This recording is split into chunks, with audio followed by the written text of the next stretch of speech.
एक झाड़ू लगाने वाला गिरिराज जी की तलहटी में झाड़ू लगाता था, उसको मंदिर में प्रवेश नहीं करने देते थे लोग। तो वो बेचारा बाहर खड़ा खड़ा ही दर्शनार्थियों से पूछता था कि ठाकुर जी दिख कैसे रहे हैं, मुझे ये बता दो। दर्शनार्थी आकर के बताते थे नीली नीली ठाकुर जी ने बाघा पहना है, गले में मोतियों की माला है, मकराकृत कुंडल है, ऐसा टिपारा ठाकुर जी के सिर पर रखा है और ऐसा ठाकुर जी का श्रृंगार है। तो वो बाहर खड़ा खड़ा नेत्र बंद करके सुन सुन करके ही अपने चित्त में एक झांकी बना लेता था और मन में सोचता था ऐसे दिख रहे होंगे ठाकुर जी।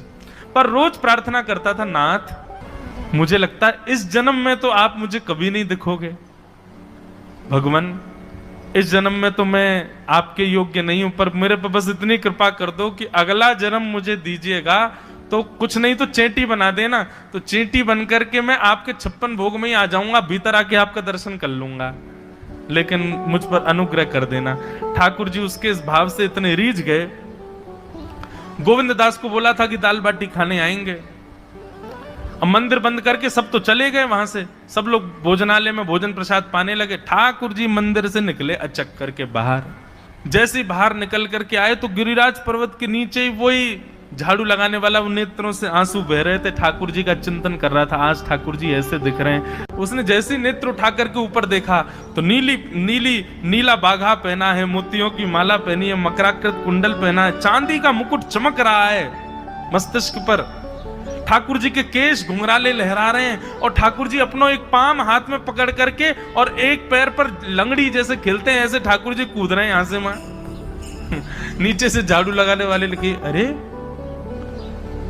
ऐसा पुरुष तो मैंने जीवन में कभी नहीं देखा, ये कैसा पुरुष है।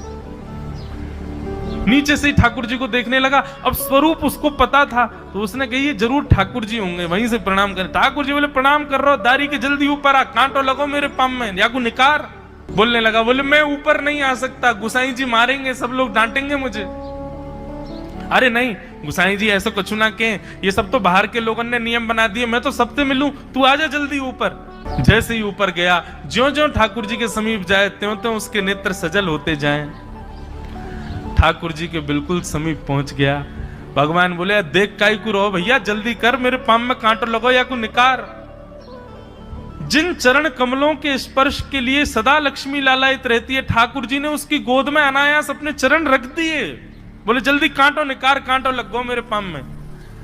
अब वो ठाकुर जी के सुंदर तलवों को अपने हाथ से ऐसे देख रहा है, ढूंढ रहा है कहां कांटा लगा है, कहीं उसको कांटा मिल गया। अब इतने कोमल चरण ठाकुर जी के, उसके नेत्रों से आंसू भी गिरते जा रहे हैं।